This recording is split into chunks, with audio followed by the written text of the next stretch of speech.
আমরা যে কথাগুলো বলেছি আজকে, আপনারা জানেন যে আমাদের এই রাস্তাটা দীর্ঘদিন ধরে পড়ে আছে এবং এই আমিনগঞ্জের প্রায় 1.5 কিলোমিটার রাস্তার জন্য এই রাস্তাটা কমপ্লিট হচ্ছে না। সেই বিধায় আজকে আমাদের রায়পুর উপজেলা ইউনূস সাহেব এবং আমাদের এসএলএন সহ আমাদের থানার নির্বাহী কর্মকর্তা এসেছেন এবং ওসি সাহেব এসেছেন, আর আমরা আমাদের বিএনপি নেতৃবৃন্দরা যারা এখানে অবস্থায় আছেন সবাই আছেন। আসলে সরাসরি আমরা আমাদের রোশন হাইওয়ে ইঞ্জিনিয়ার সাহেব আছেন। আসলে আমাদের এখানে দরকার 36 ফিট জায়গা, সেই 36 জায়গা বের করতে আমাদের সমস্যা ছিল, কারণ রেলওয়ের জায়গা অনেকে দখল করে আছে।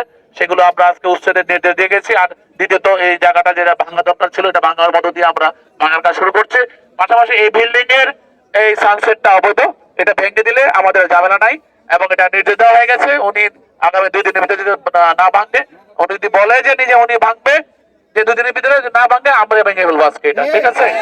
পরিষ্কার কথা, কারোর জন্য কোনো কিছু অপেক্ষা করবে না। পরিষ্কার কথা, আমরা সবাই স্বার্থ দেখার জন্য এসেছি, তারপর কারোর উপর কোনো অত্যাচার করতে আসেনি। সরকারের সিদ্ধান্ত মোতাবেক রাস্তা কমপ্লিট করতে হবে। আমাদের মাননীয় প্রধানমন্ত্রী তারেক রহমান সাহেবের নির্দেশ এই রাস্তা দ্রুত কমপ্লিট করার জন্য। সেই জন্য আমরা আজকে এখানে সমস্ত নেতৃবৃন্দ সহ প্রশাসনিক সমস্ত কর্মকর্তা আমরা এখানে এসেছি এবং আমাদের যে এলাকাবাসী এসেছেন সেই এলাকাবাসী সবাই একমত হয়েছেন যে যে রাস্তা আমাদের কমপ্লিট করা দরকার, সেটা যদি অবৈধ স্থাপনা কারো থাকে সেগুলো উচ্ছেদ করে কাজ শেষ করার জন্য আজই আমরা সেই নির্দেশনা দিয়ে গেছি। এবং এই শাটার পর্যন্ত যতটুকু আছে এই পাশে টোটালি ক্লিন হয়ে যাবে, কোনো থাকবে না। আর ওই সাইডে যে অবৈধ স্থাপনা আছে সব ক্লিন হয়ে যাবে। এই জায়গাটা আমরা অত্যন্ত সুন্দর করতে চাই এবং আমরা রাস্তাটা সুন্দরভাবে কমপ্লিট করতে চাই। ধন্যবাদ সবাইকে।